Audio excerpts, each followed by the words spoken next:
இந்த வருஷம் நியூ இயர்க்கு எப்படியாவது ரொம்ப ஆச்சரியமான கோயிலுக்கு போகலான்னு நான் சூஸ் பண்ணது தான் நம்ம திருப்பூரில் காங்கேயத்தில் இருக்க சிவன்மலை கோயில்.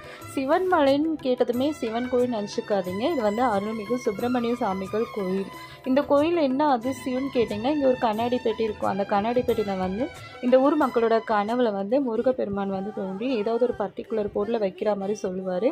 அதை வந்து வச்சதுக்கப்புறம் நடக்கிறது தான் அதிசயம். அப்பப்போ வந்து அந்த மாதிரி ஒரு சம்பவம் வந்து நடந்திருக்கு.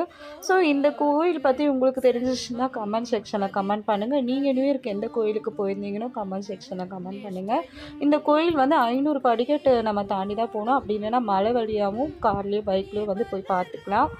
ஸோ இந்த கோயிலை பற்றி மேற்கொண்டு நான் நிறைய சுவாரஸ்யமான தகவல்கள் இருக்குது. இதை பற்றி தெரிஞ்சுக்கணுன்னா நம்ம யூடியூப் சேனல் வந்து சப்ஸ்கிரைப் பண்ணுங்கள். நான் எந்த வீடியோ வந்து அப்டேட் பண்ணுறேன். எல்லாருக்கும் புத்தாண்டு நல்வாழ்த்துக்கள். ஓகே, பாய். தேங்க்யூ.